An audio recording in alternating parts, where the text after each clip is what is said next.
O que vale é a intenção do coração para Deus, certo? Quando o carro de boi tropeça e a árvore cai, usa-se a tira, porque Deus não usa.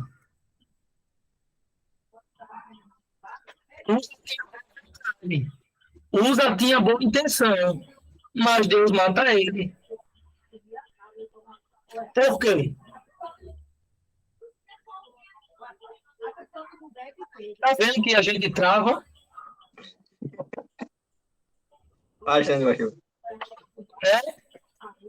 gente tá. A gente chega atrás nessa questão. Se o que vale para Deus é a intenção do coração, e como tem não vê o som do coração. Sim, eu creio que deu o som do coração. Mas nesse contexto aqui, a intenção do coração não está valendo de nada. Porque Uda tinha uma intenção boa no coração. Qual era? Não deixar a arca cair no chão. Mas Deus está matando ele. Quem Uda foi o diabo? Foi Deus que matou. E agora? Alguém sabe responder por que Deus matou Uda? Por causa da desobediência de Davi. A desobediência de Davi. Só quem podia levar eram os levitas. Então quer dizer que nem sempre que eu estou fazendo as coisas para Deus significa que eu estou agradando a Deus. Quer dizer que você precisa fazer as coisas para Deus da maneira que Deus estabeleceu. Da maneira que Deus ordenou. Aí criamos um problema. Tem muita gente servindo a Deus. Será que todo mundo está servindo a Deus da maneira que Deus ordenou? Porque não só se pode servir a Deus. Tem que servir a Deus da maneira que Ele ordenou, da que Ele pré-estabeleceu. E o que é a Bíblia? A Bíblia é o manual. O salmista vai dizer: a tua palavra é lâmpada para os meus pés e luz para o meu caminho. Então, quer dizer que olha o tamanho da confusão que a gente cria. Você servir a Deus de uma maneira que Deus não ordenou, você está em pecado.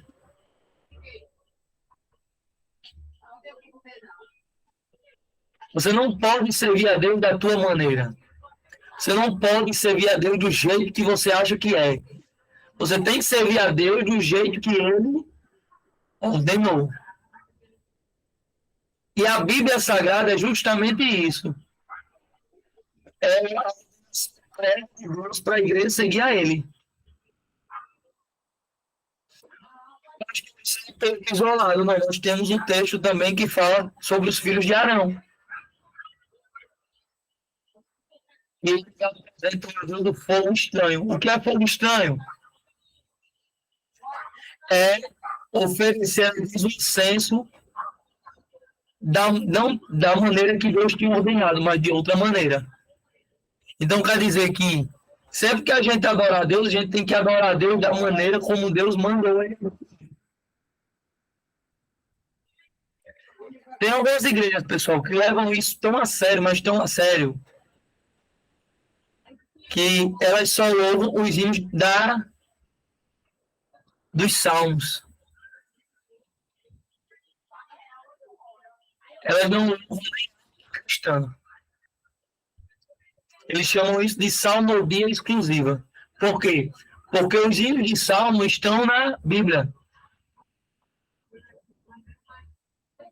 Os da harpa não estão na Bíblia. Os salmos estão na Bíblia.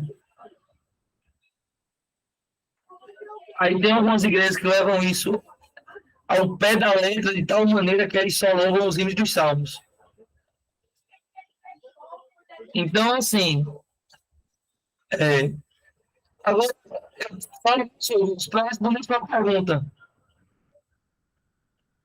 O anticristo vai ter dificuldade em enganar a igreja? Responda você agora a minha pergunta. Você acha que o anticristo vai ter dificuldade para enganar a igreja? Não. A igreja de hoje, o anticristo não vai ter nenhuma dificuldade, porque é uma igreja que está longe das escrituras. E você vê dificuldade para trazer alunos, para ensinar, para trabalhar, para as pessoas se esforçarem para estudar.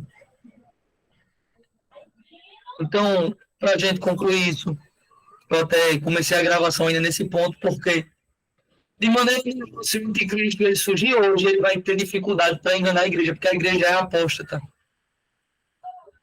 A igreja é apóstata toda a fé. A gente tem dificuldade para implementar o evangelho da verdade, porque o evangelho da verdade é menos atrativo.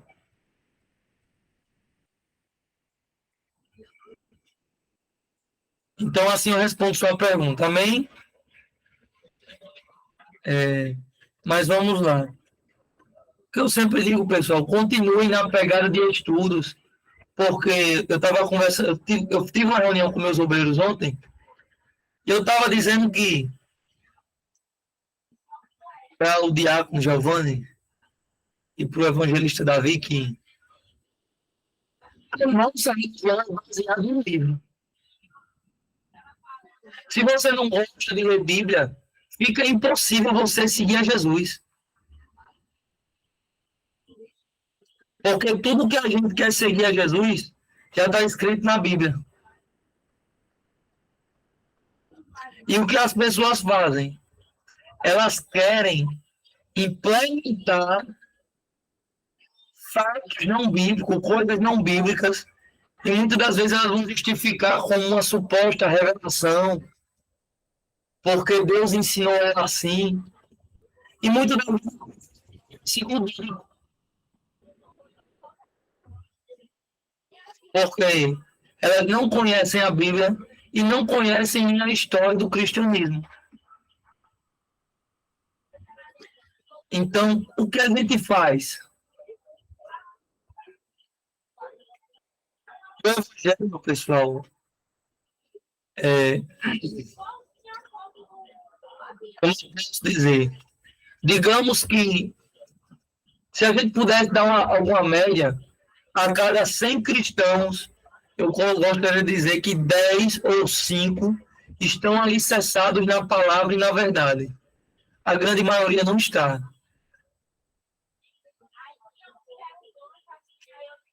E aí vocês decidem o que fazem com essa informação. Amém? Vocês, quem assistiu o filme Cruzado? Alguém aqui assistiu? Flávio assistiu. Denilson assistiu. Eu coloquei, pastor, mas eu não consegui assistir, não. Deu logo sono, aí eu fui dormir. Poxa, tome café, meu filho. Você assistiu, Michele? Assisti não, pastor. E você, Deus? Também não, pastor. Oh, meu Jesus. Mas vejam só, assistam, pessoal, ainda essa semana. Vocês estão perdendo não só um ótimo filme, mas vocês estão perdendo, por exemplo, de ver o domínio cristão sobre Jerusalém. Eu até falei na passada, né? Vocês entenderam o papel, o crescimento do islamismo, e isso culminou nas cruzadas, mas esse filme ele retrata uma guerra entre cristãos e muçulmanos. E a gente tem lá a figura de Balduíno, rei de Jerusalém, rei cristão de Jerusalém. Jerusalém é uma cidade que já foi dominada por judeus, muçulmanos e cristãos. E assim, o sangue jorrava. Há uma guerra entre cristãos e muçulmanos, sempre houve, né? Sempre houve essa guerra. E isso por que é importante a gente falar sobre isso? Porque o islamismo é a religião que mais cresce no mundo.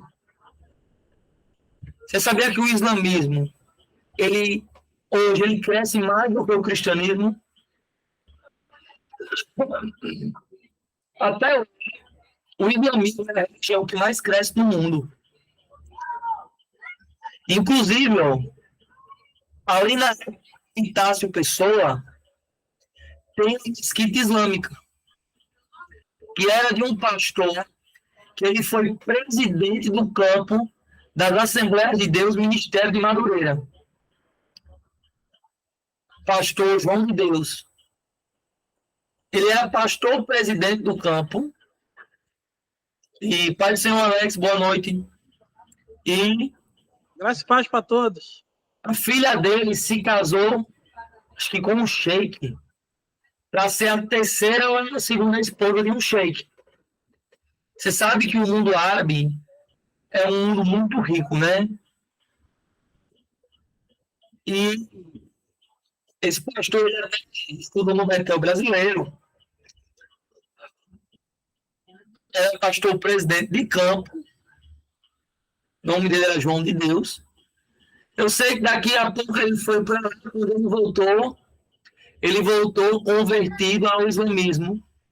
E ele abriu uma mesquita por trás da Epitácio Pessoa. Mais ou menos ali, perto do cemitério ali em Santa Catarina. Ali é uma mesquita islâmica.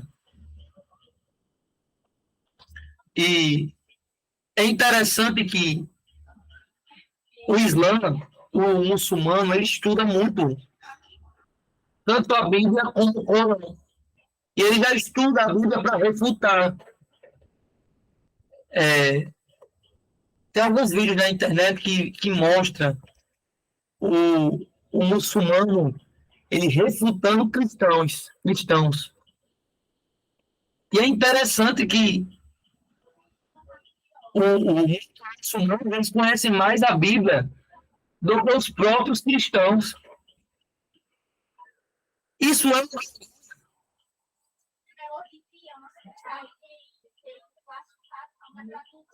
e a gente vê que, inclusive, tem um pastor que é da família real do Marrocos e ele é exilado político no Brasil, que o nome dele é Mendy. E ele estava fazendo mestrado em teologia islâmica lá no Marrocos. E ele teve contato com a Bíblia. O trabalho de mestrado dele era refutar a Bíblia. E ele, estudando a Bíblia, terminou se convertendo ao cristianismo. E hoje ele é exilado político no Brasil. Vocês depois veem o testemunho dele. Eu vou postar também no grupo, irmão Mendy. Então, veja só. Nós temos um choque de culturas. A cruzada, ela revela isso. As cruzadas. Muitas das culturas do Oriente Médio foram incorporadas na sociedade. Muitas das culturas do nossa sociedade foram incorporadas ao Oriente Médio, né? As cruzadas trouxeram um choque cultural. E, como está no anterior, as cruzadas foram altamente necessárias. Por quê? Porque o islamismo já ia dominar o mundo. O mundo islâmico. O islamismo ele cresceu de uma forma desenfreada. O profeta Mohammed, ou Maomé, ele começa ali na região de Meca e etc.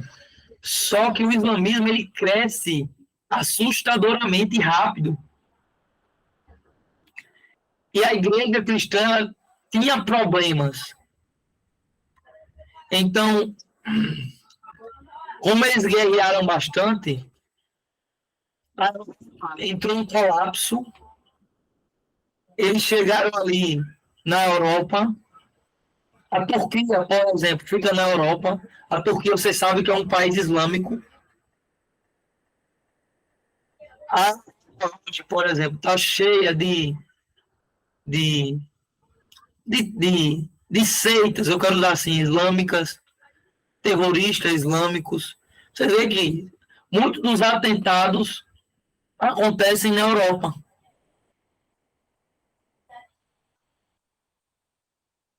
Mas as cruzadas elas foram necessárias porque elas refrearam o islamismo. Porque senão o islamismo tinha dominado o mundo todo. E a igreja católica ou a igreja cristã, principalmente a católica, ela não focou tanto no período já da Idade Média em discipular os fiéis. Ela cresceu, as pessoas começaram a dizer que eram cristãos, né? Houve a conversão também, a Igreja Católica começou a converter através de guerras. O cristianismo sofria de diversas maneiras, porque uma parte da Europa ainda era pagã, até a virada do primeiro milênio. Por exemplo, entre 800 e 1000 e alguma coisa, muitas regiões da Europa eram pagãs. Por exemplo, a região ali da Alemanha, que hoje a gente chama de Alemanha, né? Mas na época não era Alemanha. Eram as tribos germânicas. Por exemplo, vocês podem ver isso assistindo a série Vikings, para quem tem aí Netflix. Você pode assistir também a série The Last Kingdom, O Último Reino. Nós temos ali na Europa tribos pagãs, nós temos cristãos ortodoxos, a Europa é russa. Então nós temos o islamismo invadindo, nós temos a Igreja Católica se fortificando, nós temos as tribos pagãs espalhadas pelo continente europeu. Vocês dão para imaginar o que era a Europa na Idade Média? Nós temos ali o monasticismo, que era os monges, né, nos mosteiros. Esse tempo foi muito bom, porque produziu muitas traduções, muita escrita, muito conteúdo. Mas o que eu quero dizer com tudo isso? Eu sei que estou falando um pouco ainda, porque na aula passada eu estava um pouco adoentado. Eu estou falando de todo esse choque cultural. E todo esse choque cultural que aconteceu principalmente na Europa. Nós vamos ter a reforma protestante, mais na frente com Lutero, mas sofreu de diversas maneiras. E, por exemplo, se a gente fosse estender ainda no assunto sobre as cruzadas, as pessoas não tinham a noção bíblica que elas têm hoje. Então, as pessoas viam na cruzada a oportunidade de conseguirem favores divinos. Você já pensou? Olha o tamanho do livro. Você já pensou o Papa hoje, na época foi o Papa Urbano, ele chegar para o mundo cristão e dizer: Deus quer que vocês guerreiem. Quem são os inimigos? Os muçulmanos. E você dizer: Deus quer a cristandade da Europa, ela foi unificada através de discurso papal. Milhares e talvez milhões de pessoas, se a gente pegar todas as cruzadas, milhões de pessoas marcharam para Jerusalém. Para fazer o quê? Livrar Jerusalém das mãos dos infiéis. Quem eram os infiéis? Os muçulmanos. Então, os muçulmanos, eles são tratados como infiéis. Então, as cruzadas, a primeira cruzada, por exemplo, aconteceu em 1095. Ela durou 4 anos. Ela durou de 1095 a 1099. A primeira cruzada. Ela durou de 1095 a 1099.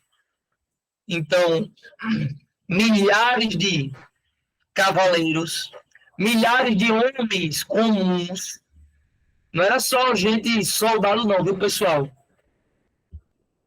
Porque ir para a cruzada era considerado um mandamento divino. quando o Papa Urbano, então ele enfatiza, Deus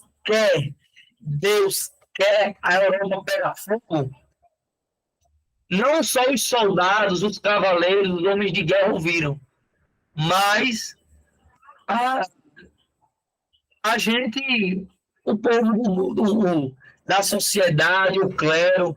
Então, na cruzada, nas cruzadas, nós tínhamos reis, nós tínhamos padres, nós tínhamos monges, nós tínhamos ricos, nós tínhamos pobres, nós tínhamos mulheres. Era um monte de gente. E a cruzada era uma discussão. Sabe aquela discussão que tu faz para uma praia, vai todo mundo? Só que para uma cruzada era caro, porque você tinha que se manter. Você não tinha avião nem ônibus. Eles iam a pé. Era aquela multidão a pé, se alimentando na beira da estrada. Era um destacamento que durava meses, até chegar no Oriente Médio. Então as pessoas iam se alimentando. Como é que elas iam? Quem era pobre vendia suas propriedades, pegava empréstimo, vendia casa, vendia cavalo, vendia boi, só para ir para a cruzada, para fazer o mandamento, o suposto mandamento de Deus, né? Então, era o meu problemático. O Papa Urbano II, ele vai autorizar, ele é a autoria máxima da Igreja Católica, e ele faz o chamado. Ele vai dizer que Deus quer. Ele faz um discurso religioso, só que isso era muito problema. Havia muitos problemas, na verdade, né? Porque, olha o problema político. Nós tínhamos a Igreja Católica na Europa e nós tínhamos a Igreja Ortodoxa. A Igreja Ortodoxa é a Igreja grega, que é em Constantinopla. Em 1053, houve chamado de cisma do Oriente. Cisma do Ocidente, na verdade. A Igreja Católica e a Igreja Romana, elas se excomungaram. Um Papa amaldiçoou outros, excomungou o outro. Então a igreja estava dividida entre a igreja ortodoxa, que ficava no Império Bizantino, e a igreja católica na Europa. A igreja ortodoxa estava sendo atacada pelos turcos, pelo Império Otomano, os muçulmanos. Então, os muçulmanos estavam atacando a igreja ortodoxa, o Império Bizantino. Então, a igreja ortodoxa, o imperador de Constantinopla, ele vai pedir socorro à igreja católica, ele vai pedir socorro ao Papa Urbano. Quer dizer, eles se separaram em 53, mas nos anos ali 90, ele vai pedir socorro ao Papa, que era a principal autoridade da época. Mesmo, digamos que seria uma forma, entre aspas, para eles se reunificarem, né? E o que acontece? Ele pede socorro, né? O imperador bizantino, porque os muçulmanos estavam avançando e eles estavam já para conquistar Constantinopla. Aí o que o Papa Urbano vai fazer? Ele vai promulgar a cruzada e ele vai, como eu posso dizer, ele vai socorrer tanto o imperador bizantino como livrar Jerusalém da mão dos muçulmanos, porque Jerusalém estava sendo dominada pelos muçulmanos. E vocês sabem que a Igreja Católica, por exemplo, ela sempre foi marcada por veneração de imagem. Então, por exemplo, por coisas sagradas. Então, Jerusalém era a terra sagrada, ela tinha as relíquias sagradas, a terra sagrada do islamismo, a terra sagrada do cristianismo, a terra sagrada do judaísmo. o solo de Jerusalém é sagrado, e tudo é sagrado. Então, politicamente, havia o medo de os muçulmanos conquistar Jerusalém, na verdade eles já dominavam, e não permitir mais a peregrinação de cristãos para Jerusalém. Porque os cristãos eles iam a Jerusalém, faziam assim, um voto com Deus, não, Deus me promessa, tem a questão da promessa. Aqui na Paraíba, a gente tem a escala da Penha, né? Que tem a procissão da Penha todos os anos. E tinha pessoas que diziam que fez uma promessa para Deus para subir a escadaria da Penha de joelho. Como é que as pessoas faziam promessa na Idade Média? Não, eu fiz um voto com Deus que eu vou para Jerusalém andando de volta. Nesse eu vou para Jerusalém, havia assaltos. Não era como hoje, né? Então havia um assalto, sequestro, roubo, morte. E haviam boatos, ou talvez verdades, mas vou tratar aqui como boatos, que os muçulmanos não deixavam mais os peregrinos cristãos ir a Jerusalém. Então, olha que a gente está vendo questões políticas também, né? Por trás da cruzada. Então, a ideia da primeira cruzada não era livrar Jerusalém da mão dos muçulmanos. Só que ela começa com um pedido de socorro do Imperador Bizantino, que era cristão. E queria livrar também Constantinopla, porque Constantinopla era a última cidade entre o mundo cristão e o mundo árabe, o islâmico. Então, Constantinopla, mesmo fazendo parte agora da Igreja Ortodoxa, ela, digamos que ela era um número de concreto para não deixar o mundo islâmico chegar até a Europa. E o islamismo, vocês sabem que eles praticam a jihad, que é a guerra santa. Então, a guerra é guerra. Tem que morrer. O que vai acontecer nisso? O Papa ele vai prometer que aos que forem para a cruzada, eles receberão a salvação eterna, a redenção dos pecados, mas se alguém recusasse o chamado de Deus, o inferno era a grande probabilidade. Então, muita gente foi para a cruzada em busca da salvação. Outros iam porque estavam devendo dinheiro. Então, assim, devendo aos senhores feudais, devendo aos barões. Então, no pagamento de dívida, no perdão, e para não ser excomungado, eles iam para a cruzada. Outros iam em busca de fama, de prestígio.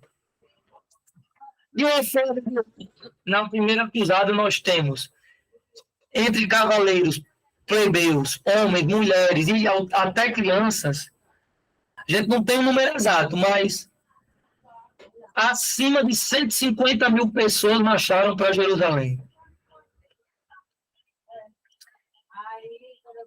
É muita gente, pessoal. Fazendo um marcha aí que duraram meses, talvez até anos. Todo esse pessoal marchou para Jerusalém. A ideia cruzada, só para ficar frisado, ela tem origem na palavra cruz. Então, ao todo nós tivemos cerca de 8 cruzadas. A primeira, ela é a mais ela é mais impactante de certa forma, né? Porque a Igreja Católica ela consegue dar o pulo do gato. Ela consegue unificar a cristandade europeia, que de certa forma meio que estava dividida. Ela consegue unificar a Europa todinha debaixo de uma bandeira, que é a bandeira do papado. Não havia mais a noção de França, Rússia não, França, Germânia e outros países, não. Todos eram cristãos, todos marchavam como cristãos. Então, a Igreja Católica ela já aparece aí como a instituição mais poderosa da Terra, porque ela consegue colocar milhares de cristãos debaixo de uma bandeira. Qual é a bandeira? A bandeira de Roma. E ela consegue cruzar a Europa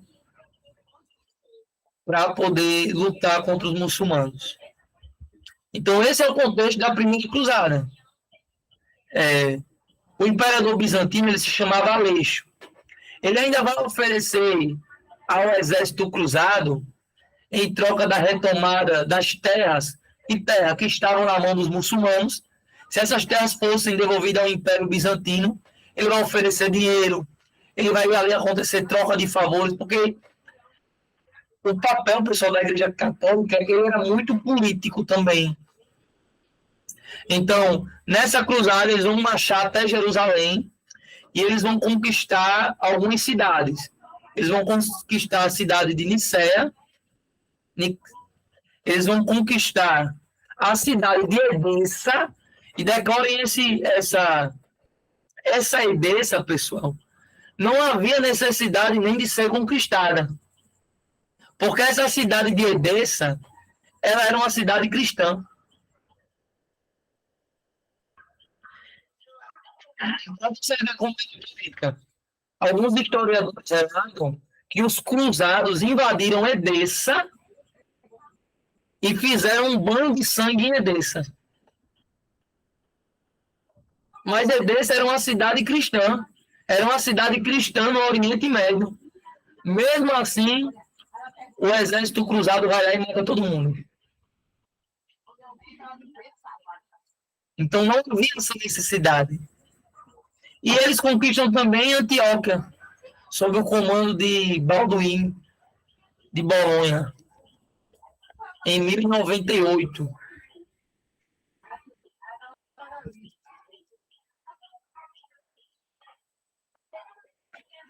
Então, a primeira cruzada, ela, em 99, um grupo liderado por Godfrey de Bolonha, conseguiu adentrar a muralha e permitir o exército cruzado. Grande parte da má reputação que as cruzadas possuem até hoje resulta no massacre e tortura de muçulmanos, judeus e há quem diga até de cristãos.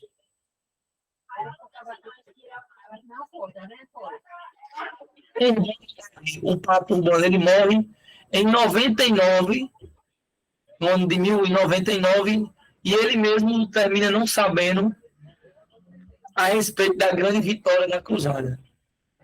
Mas a cruzada era um massacre.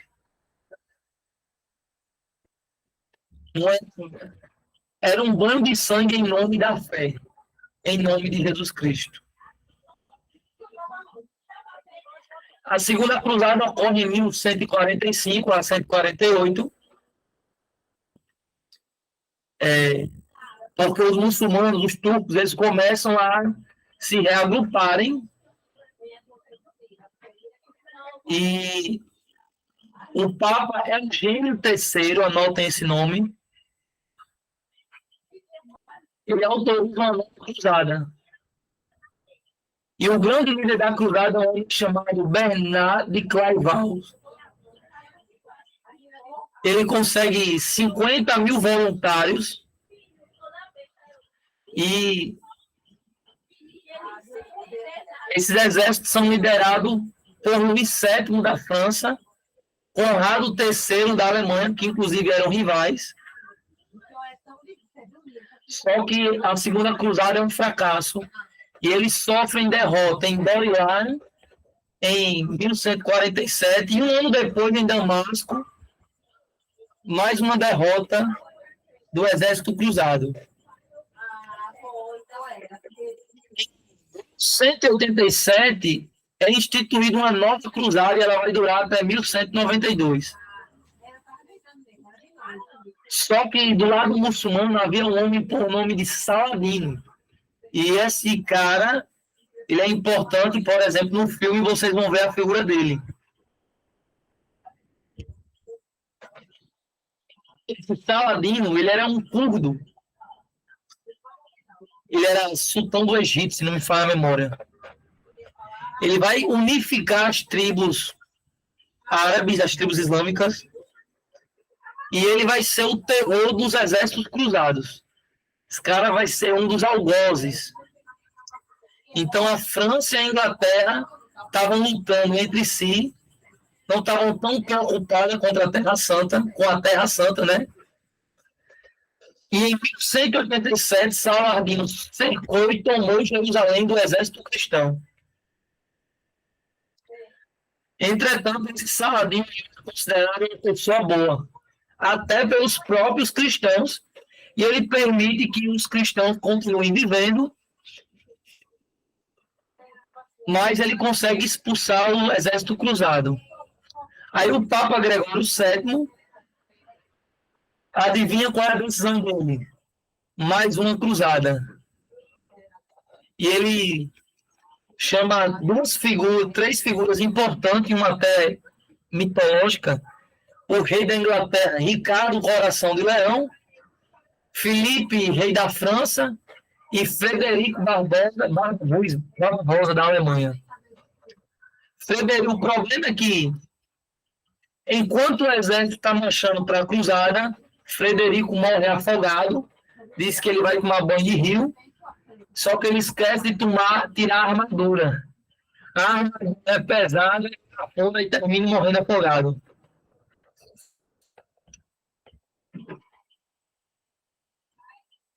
E essa cruzada ainda, Ricardo Coração de Leão, ele se destaca, né? Só que ele ainda consegue conquistar várias cidades da mão dos muçulmanos. Eles conquistam Acre em 1191, eles conquistam Assuf e Jafar no mesmo ano. Só que Frederico morre afogado, como eu falei. E quando esse exército estava marchando para Jerusalém, alguns historiadores vão dizer que ele estava vendo uma traição na França. Lembrem, pessoal, as cruzadas também eram política. Outros vão dizer que, de repente, Ricardo faz o seguinte planejamento: se eu tomar Jerusalém, nós vamos tomar, porque eles estavam ganhando tudo. Onde eles estavam passando, eles estavam ganhando. Mas se eu tomar Jerusalém, eu não vou ter como defender. Tomar é fácil. O problema é que na tomada eu vou perder muitos homens. Então, eles terminam meio que recuando e não conquistando Jerusalém. Nós temos, então, a Quarta Cruzada. É interessante que, no momento, um pouco tempo depois, o Ricardo ele consegue assinar uma trégua com o Saladino, e quando ele volta para o seu país, ele morre, e Saladino, 6 meses depois de assinar o acordo com o Ricardo, ele morre também. E Saladino era o camarada que conseguiu unificar os muçulmanos. Ele era o grande líder. Então é bem provável, eu penso que talvez fosse diferente, se Ricardo tivesse de fato conquistado Jerusalém, é muito provável que ele conseguisse defender. Então nós temos a Quarta Cruzada. Só que essa Quarta Cruzada ela é autorizada pelo Papa Inocêncio III, em 1198. As mesmas promessas, pessoal: vida eterna, salvação eterna, perdão dos pecados, entrada direta no céu, sem purgatório. Só que essa Quarta Cruzada é problemática. Porque eles terminam, em vez de ir para Jerusalém, eles terminam indo saquear o próprio Império Bizantino na cidade de Constantinopla. Aí a gente já tem uma guerra aqui de cristãos contra cristãos. Nós temos, então, a Quinta Cruzada, em 1217, 1221. O Papa III, ele recebe o apoio do rei da Áustria, e eles vão e atacam o Egito, para o Egito recuperar Jerusalém. Eles enviam cerca de 300 navios para o Egito e tentam avançar pelo Rio Nilo. Francisco de Assis, por exemplo, alguns dizem que ele foi capturado durante essa cruzada, mas o sultão permitiu que ele retornasse ao exército cruzado. Francisco de Assis, pessoal, foi um monge que, enquanto a Igreja Católica, durante esse tempo, em 1200 e alguma coisa, esbanjava ouro, vocês sabem que o Papa ele era muito rico, né? A Igreja Católica não pregava o Evangelho. A Igreja Católica focava nas riquezas, nas vendas de indulgências, etc. E esse Francisco de Assis, ele aparece, diz que ele pede autorização ao Papa para fundar uma obra de pobreza. E ele começa a fazer uma obra de pobreza. E diz que durante essa cruzada, por exemplo, ele foi capturado, mas o próprio sultão gostou dele, viu que ele era um homem simples e humilde, e termina liberando ele para que ele volte para os exércitos cruzados. Aí então nós temos a sexta cruzada. Vocês estão percebendo que depois da primeira cruzada, as cruzadas estão tudo fracassando.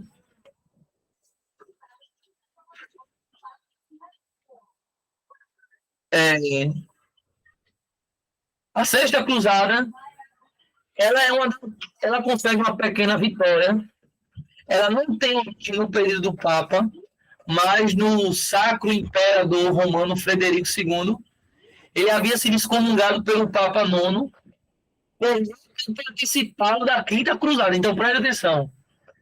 Por esse imperador não ter feito parte da Quinta Cruzada, o Papa vai excomungar ele. O Papa não excomungou ele porque ele não serviu a Jesus, não. Porque o Papa excomungou o rei, o imperador, porque o imperador não participou da Quinta Cruzada. Aí, para ele recuperar o Brasil no céu, ele dá início à Sexta Cruzada. Está vendo como isso é uma prova que as cruzadas eram políticas? E ele havia sido excomungado pelo Papa Gregório IX. Ele viaja para a Terra Santa em 1228, negocia um tratado com o sultão do Egito. Ele consegue novamente as cidades de Jerusalém, Jaffa, Belém e Nazaré. É considerado como o Tratado de Jaffa, de 1229. Frederico se proclamou rei de Jerusalém. A cidade continuou com os cristãos até 1244, quando um grupo de turcos que Rasmin reconquistou. E mais nunca os cruzados voltaram a ter o controle de Jerusalém. Aí nós temos a sétima cruzada, de 1248 a 1250, foi liderada pelo Luís IX, a pedido do Papa Inocêncio IV, foi decretada no Conselho de Lyon, 1243. O Luís ele passou 4 anos planejando a cruzada, e no 5º ano ele partiu. Foi para o Egito e realizou a ataque da Damieta, conseguiu conquistar a Damieta. Então o exército foi para unir em direção ao Cairo, e em 1250 perdeu a Batalha de Mansura e foram cercados. O resgate, foi pago uma quantia enorme em ouro. Luís permaneceu na cruzada e reconstruiu uma fortaleza cristã na Síria. Temos então a oitava cruzada, em 1260, os mamelucos, um grupo altamente treinado de soldados turcos, liderado por Baibars, cresceram na Palestina e dominaram Antioquia e Jaffa, com o massacre dos habitantes. Luís não lançou mais uma cruzada, mas não deu em nada, porque tiveram dificuldades com doenças e muitas pessoas do exército morreram. Depois da oitava cruzada, não havia mais cruzadas para ser feita, né? Porque o povo já foi perdendo o interesse nas cruzadas. É um fôlego para eu respirar, pessoal. Se a gente olhar direitinho, os muçulmanos acabaram sendo vitoriosos, mas, por outro lado, isso fez que os muçulmanos recuassem e ficassem mais ali no Oriente Médio. Porque até então os muçulmanos eles estavam adentrando a Europa. Eles estavam conquistando pedaços da Europa. Alguns vão dizer que eles chegaram a conquistar até a França. Então, o grande pano de fundo para as cruzadas, pessoal, era Jerusalém. Só que a gente está falando assim, por cima, né, das cruzadas. O grande pano de fundo das cruzadas era a conquista de Jerusalém. Mas, na verdade, havia outros interesses. Haviam interesses políticos. Haviam interesses próprios, né? Se a gente pegar, por exemplo, do imperador que foi excomungado, que ele acaba depois sendo rei de Jerusalém através de um tratado com o sultão. Então, as cruzadas, elas tiveram como pano de fundo tomar Jerusalém da mão dos muçulmanos. Mas, na verdade, haviam todos os tipos de interesses por trás. E, no fim de tudo, as cruzadas, elas foram banhos de sangue. Milhares de pessoas, milhões morreram. Muçulmanos, cristãos, crianças, mulheres, judeus. Diz que um historiador falou que... Eu já falei isso na aula passada, mas eu vou repetir. Que quando houve o ataque das Torres Gêmeas em 2001, lá nos Estados Unidos, o George Bush, que era o atual presidente americano, ele falou em vamos refazer as cruzadas. Porque se você ler algum livro de algum historiador muçulmano da época, eles vão descrever os cristãos como canibais, como políticos. Então, as cruzadas foi a grande guerra entre cristãos e muçulmanos. Aí eu volto a dizer, o pano de fundo era a conquista de Jerusalém, mas haviam interesses políticos. Nós vemos que já havia ali o cisma do Ocidente, né? Já havia divisão entre da Igreja Católica, entre a Igreja do Oriente e a Igreja do Ocidente, que até hoje existe essa divisão. Engraçado que muitos acusam os protestantes de ter se separado da Igreja Católica. É um livro aqui, pessoal. Quando, na verdade, já tinha havido essa separação entre cristãos do Oriente e do Ocidente, né? Então,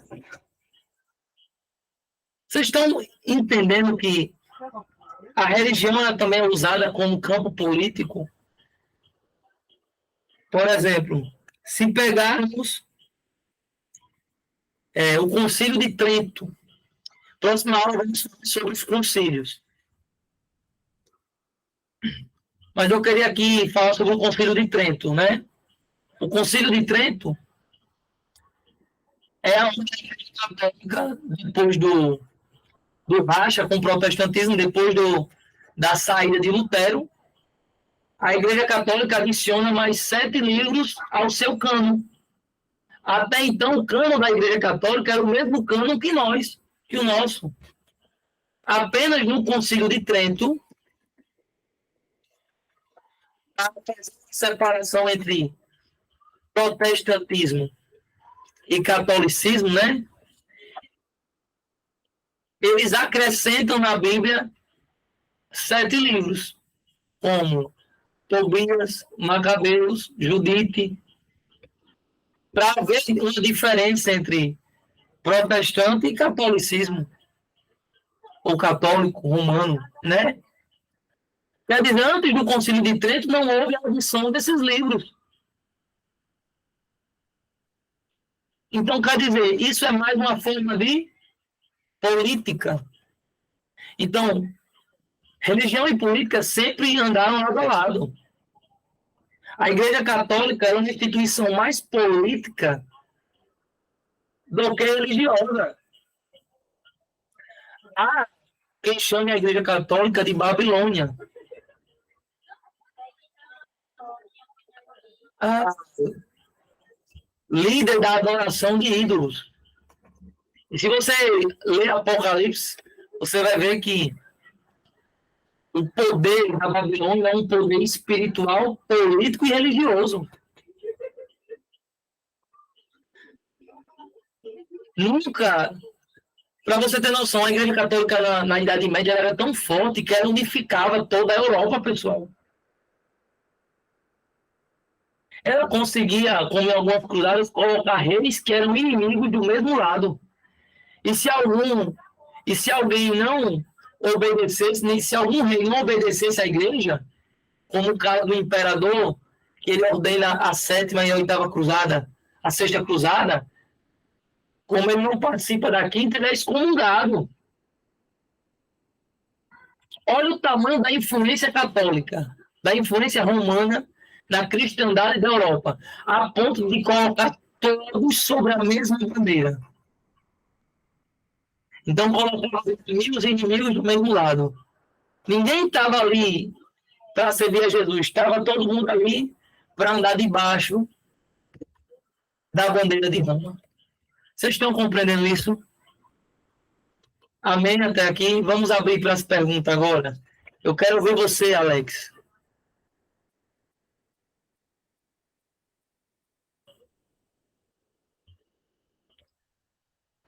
Alex? Então vamos passar momentaneamente para Edilson. Dá lugar, Edilson. Amém, meu pastor. Então, no caso, o que faz separação entre, no caso, o povo romano e o protestantismo seria esse tratado de Trento, pastor? Seria o quê? Esse tratado de Trento? De Trento, não. O Concílio de Trento. Vamos entender o Concílio de Trento. O Concílio de Trento, ele de certa forma, ele acontece de certa forma às pressas. Então, um dos objetivos do Concílio de Trento é debater justamente sobre o protestantismo. Entendi. Presta atenção. Ao total, nós temos cerca de 21 concílios ecumênicos. O último foi do Vaticano em 62 a 65. Mas a gente precisa entender, então, o que foi o Concílio de Trento? A gente tem que entender o contexto histórico da época. Qual é o contexto histórico? É o surgimento do protestantismo. Então, o protestantismo estava em expansão ali, cerca de alguns anos. E a Igreja Católica Romana estava perdendo membros, entendeu? Entendi, senhor. Porque, principalmente sacerdotes. Muitos sacerdotes estavam migrando para o protestantismo.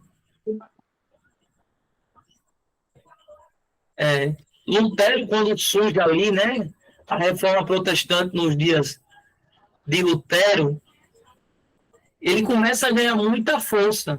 Lutero é considerado um reformador de primeira onda.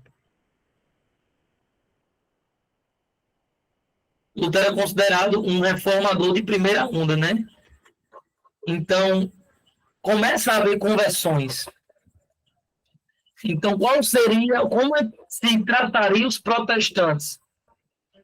Você sabe que Lutero foi perseguido e ele sofreu tentativa de homicídio, né?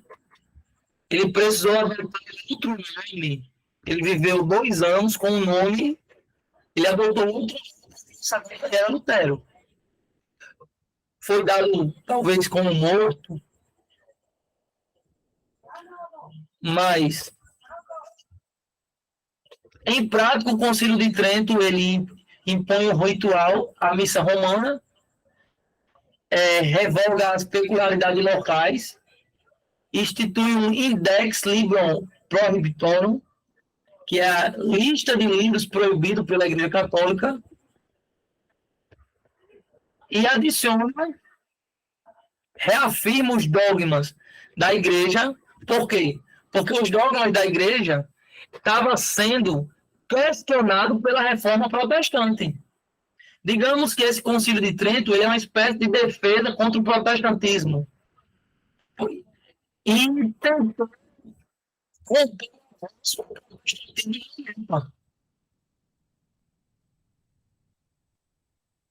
nesse concílio foi adicionado os livros a mais que a Igreja Católica tem na sua Bíblia. Até antes, a Bíblia deles era o mesmo da gente. Não havia diferença. Até porque todos esses livros que foram adicionados a mais, eles são livros do Antigo Testamento. E o Antigo Testamento não foi escrito por judeus. Então, o cânon do Antigo Testamento já estava fechado desde o tempo de Jesus Cristo.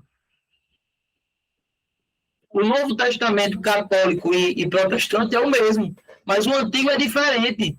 Só que o Antigo Testamento ele já estava fechado, o cânon, desde o dia de Jesus Cristo. O próprio Jesus ele teve acesso, muito provavelmente, à tradução LXX, que é a Septuaginta. Como que só em 1500 e alguma coisa, a Igreja Católica acrescenta 7 livros a mais. Então isso é política, você está entendendo? Então isso é uma espécie de política para poder fazer uma diferença entre cristãos e protestantes. A gente vai ver isso lá na frente. Mas se você quiser ver, eu fiz a recomendação da leitura de um livro, que é o Introdução Bíblica de Norman Gisli e William Nix. Você vai poder ver um pouco a respeito. Edmilson, é com você. Pastor, se a Bíblia deles era igual à nossa, como é que eles eram enganados? Como é que eles eram enganados? Muito boa pergunta. Entenda. Nem todo mundo tinha acesso à Bíblia.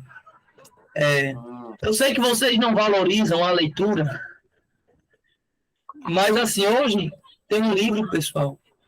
É muito barato, né? Naquele tempo não era. Um filme aqui no Brasil que eu assisti há alguns anos, que é até com aquela Fernanda Montenegro. Eu não sei o nome do filme. Passou uma vez no canal fechado, que ela e um menino monta, sabe? Num terminal rodoviário, eu acho. Não faz muito tempo que eu assisti esse filme. E você sabe que São Paulo, acho que é em São Paulo que se passa, é um reduto de nordestinos, né? Então o povo, naquele tempo da internet, do WhatsApp, o povo queria se comunicar com a família. E ligação era caro. Celular era coisa de rico. Então, como é que o povo mandava carta? Aí ela começa a escrever carta. Ela ganha muito dinheiro. Digamos, você me cobrasse R$2 por cada carta escrita. Eu tenho 50 pessoas por dia para escrever carta. Era muita gente que não sabia ler. Imagine isso na Idade Média. Nem todo mundo sabia ler. Quem sabia ler? Gente rica. Senhores feudais. Era muito difícil. Até muita gente rica não sabia ler, pessoal. Quem mais sabia ler eram os sacerdotes. Os padres, os mosteiros. No mosteiro havia muito conhecimento. Os filósofos. Mas o clero, né? Mas o povo comum não sabia ler. E saber ler já é difícil de escrever. Ter acesso a livros, a codex, a papiros, era caro, pessoal. Não era tão acessível como hoje, não. Então, assim, as pessoas ficavam sujeitas ao que as pessoas diziam a ela. Inclusive, no material de vocês, se vocês estiverem estudando, vocês vê lá que tem o início das imagens, o ano de surgimento das imagens na história do cristianismo. E, por exemplo, qual foi a ideia das imagens? A ideia das imagens não era, vamos fazer uma imagem aqui para o povo adorar. Não. A igreja não criou as imagens com o pensamento de idolatria. Mas dizer, não, vamos fazer uma espécie de evangelho visual. Já que o povo não sabe, nós vamos aqui fazer a imagem dos personagens bíblicos, as pessoas vão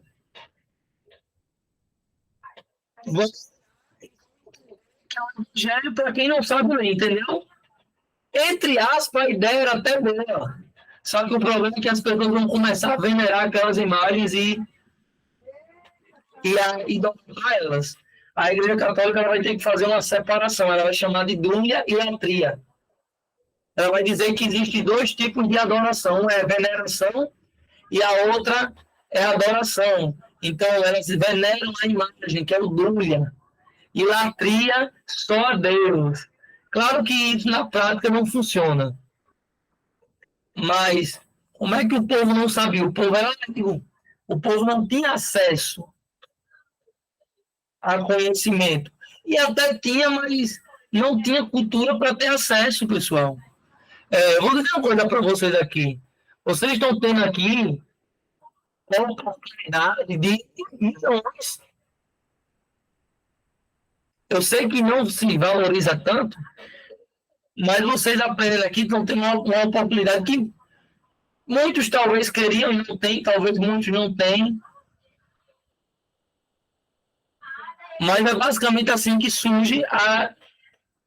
É por isso que o povo passa a aceitando tudo.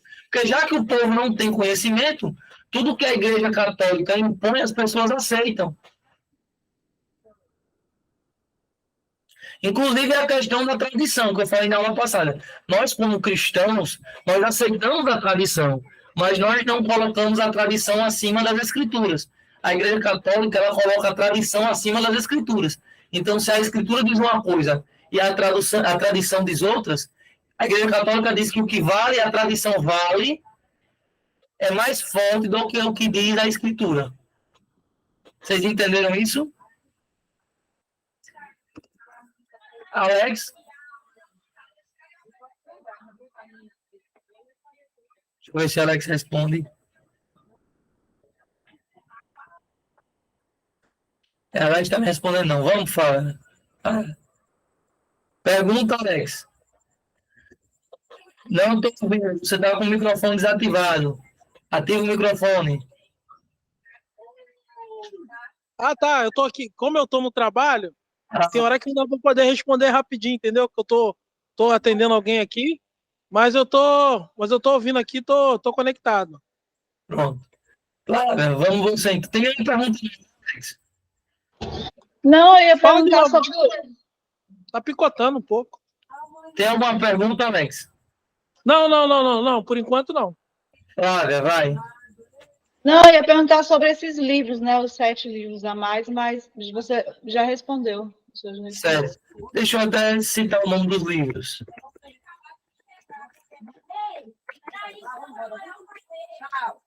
Espera aí. Nós temos Tobias, nós temos Judite, Macabeus 1:2, Sabedoria de Salomão, Eclesiástico ou Ben Siraque, Baruque. Nós temos esses livros. É interessante, eu quero destacar Judite. Judite fala que ela foi uma mulher que jejuou a vida toda. Então, tipo, enquanto Jesus jejuou 40 dias, Judite jejuou mais do que Jesus. Então, são livros que contradizem o que dizem a Escritura. E eu acho que é em Tobias, que fala, ou é Judite mesmo, eu não lembro, faz muito tempo, que fala que dá esmola perdoa pecados. Então, se você der esmola, seus pecados serão perdoados. Então, assim, é por isso que nós, protestantes, não aceitamos esses livros. Consideramos eles como deuterocanônicos, segunda classe. Lutero foi excomungado em 1521, pessoal. Só para deixar claro. Então, só após isso que o Concílio de Trento é chamado. Michele, é com você. Tem alguma pergunta? Tem não, pastor. Edmilson? Não, Enoque não. Enoque é considerado um livro pseudepígrafo. Nós temos 3 classes de livros, pessoal. Eu vou recomendar. Eu já até. Vocês querem saber mais a respeito dos livros? Leiam esse livro, Introdução Bíblica de William Hicks. Nós temos 3 classes de livros. Nós temos os canônicos, que é aqueles que fazem parte do cânon que nós temos. Nós temos os deuterocanônicos, que é segunda classe ou segundo cânon. E nós temos os pseudepígrafos, que são considerados falsos, pseudo. Então, Enoque, ele é considerado pseudepígrafo. Ele é considerado um livro falso. Algumas tradições consideram ele canônico, mas, em geral, ele é chamado pseudepígrafo. Porque ele tem alguns problemas, entendeu? Mais alguma pergunta, pessoal? Eu vou postar um documentário, assistam um filme. Eu vou postar um documentário do History sobre as cruzadas. Porque aqui na aula a gente só falou por cima, né? Mas vocês têm como ver as loucuras que aconteciam. E os massacres, né? Eu vou postar no grupo, não sei se eu posto ainda hoje, um documentário sobre as cruzadas. E vocês assistam, vocês vão entender um pouco disso. Na próxima aula, nós vamos falar sobre os concílios. Então, vamos tratar todos os concílios, o que foi definido, o que é o concílio e o propósito dele. Amém? Alguém tem mais alguma pergunta? No mais, paz do Senhor a todos, bons estudos. Boa noite, a paz.